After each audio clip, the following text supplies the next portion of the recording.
everyone. I'm over here in Blackboard in our week 1 module and looking at the first assignment that you have for this week, which is under point, line, and plane. So your assignment is to look for point and line in your environment, and I just wanted to talk about that briefly. How are these building blocks of graphic design? I have some examples here of some points that I've taken, and what I want you to start looking at is how does this point activate the space around it. So this is the point, and when I'm talking about the space, how these two interact, it's the space behind it. So here are the points, as you can see here, and this is the space behind it. So does it activate it? Does it make it active, or is it very passive, meaning there's no contrast and it's very flat between the two? Same thing over here with some lines. Do these lines cut the space, therefore making them active, or do they join it? Do they make a new space on their own?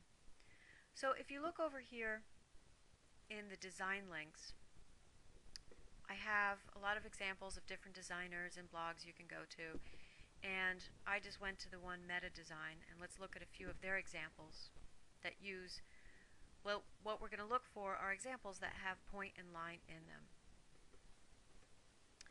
So, for example, we look over at Volkswagen. That's really all about point, right? We have a big circle here, but how does that circle react with the space behind it? Is it active? Does it pierce it? Is it passive? And we have a lot of lines here. So this whole logo is made up of really point and line. So we're looking at these lines, and how do the lines interact with the space behind it? So this blue here is the space behind it, which happens to be another point. So do they activate it, or are they passive? If we look down here at some of their other examples, here's another one. Take you to that website, Financial Wellness, it's about. And this is, again, all about point. It's a point in the space and lines. And as you can see, these lines are really active. They really activate the space behind it. It gives the illusion that there are other lines, which are the gray lines. They're not really. That's actually the empty space. But this is what I'd call a really active design.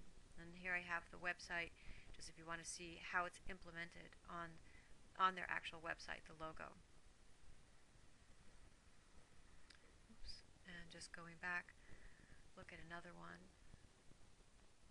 So here is a product design on Eco's laundry detergent. Actually, I have a larger image of this. So again, what we're looking at is how do the lines activate the space? Well, the lines here cut the space, and the circle here joins the space. So the lines separate the top from the bottom. This is also what we're going to talk about in terms of hierarchy, how they create these different regions. But this circle, if we look at it, functions to join. So it doesn't feel so blocky. We don't feel like we have a block up here, a block here, and a block here.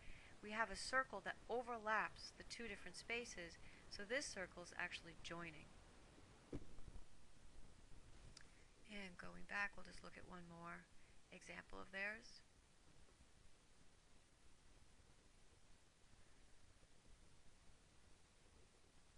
So here's a really nice example of the importance of line. So it may seem in the beginning like looking for point and line, like how is that really relevant, where is that used? But I hope if you look at some of those designers, you'll see that point and line is actually used an awful lot. Look at this design. Imagine what it would be without line. It'd be just words floating in space.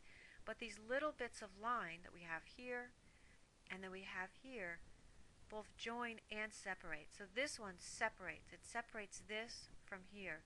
And these join. This joins all of this into this whole bigger picture.